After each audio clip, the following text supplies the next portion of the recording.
எல்லாருக்கும் வணக்கம். நம்ம முகுந்தா ஃபார்மில் மறுபடியும் ஆடி மாதம் ஓட்ட ஆரம்பிச்சிட்டோம். அதுக்காக பஞ்சகாவியை ரெடி பண்ண போகிறோம். ஏன்னா போன தடவை பஞ்சகாவியா சூப்பராக வந்தது. நம்மளுடைய எள்ளுக்கு பஞ்சகாவியா தான் நல்லா வேலை செஞ்சுது. அதனால் இது எங்கள் ஊர் பான்லே கவர்மெண்ட்டோட சொசைட்டி. இது நாங்கள் பால் இதுக்கு தான் கொடுப்போம். அதுலேருந்து நெய் வாங்கிட்டு வந்திருக்கேன். இந்த நெய் 1/2 லிட்ரு, இது 5 கிலோ. 5 கிலோவுக்கு 1/2 லிட்ரு போட்டு இந்த பாரலில் வைக்க போகிறோம். ஸோ இதில் முதல்ல நெய்யை ஊற்றியாச்சு. நெய்யை ஃபுல்லாக ஊற்றி இது நல்லா கையால் நல்லா கலந்து பிசைஞ்சு இதில் ஒரு 2 நாள் இல்லை 3 நாள் வச்சுருந்து அதுக்கப்புறம் பால் தயிரெலாம் ஊற்றணும். முதல்ல 5 கிலோ சாணிக்கு 1/2 லிட்ரு நெய் ஊற்றி கலந்து வச்சுருக்கேன். இப்போ இதை கலக்க போகிறோம். இது ஒரு 5 கிலோ தான். நல்லா பிசைஞ்சிட்டு அந்த பாரலில் போட்டு காற்று போக மூடி வைக்கணும். அடுத்த ப்ராசஸ் பாருங்கள். 3 நாளாக சாணி 5 கிலோவும் 1/2 லிட்ரு நெய்யும் கலந்து வச்ச சாணம் ரெடி ஆகிடுச்சு. 3 நாள் ஆகிடுச்சு.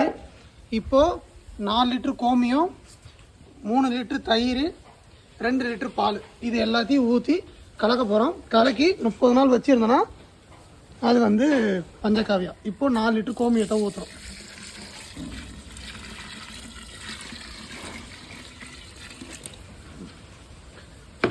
அதுக்கப்புறம் தயிரை ஊற்றுறோம். இது மாட்டோட 5 பொருள் தான் எல்லாமே. கலக்குங்க.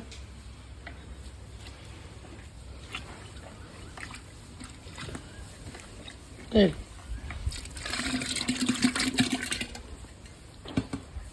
தயிர் 3 லிட்ரு, பால் 2 லிட்ரு. இது எல்லாத்தையும் ஒரு 30 நாள் தொடர்ந்து நம்ம காற்று போகாமல் கலக்கி விட்டுக்கிட்டே இருந்தோம் அப்படின்னா பஞ்சகாவியா ரெடி ஆகிடும்.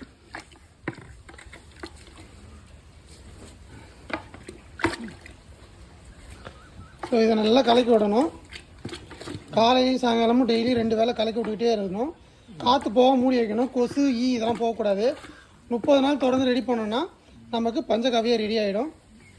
அந்த காலையில் ஒரு தடவை சாயங்காலம் ஒரு தடவை மட்டும் கலக்கி விட்டால் போதுமானது. 5 கிலோ சாணி, 1/2 லிட்ரு தயிர், 1/2 லிட்ரு நெய், 4 லிட்ரு கோமியம், 3 லிட்ரு தயிர், 2 லிட்ரு பால் எல்லாத்தையும் ஊற்றியாச்சு, கலக்கியாச்சு.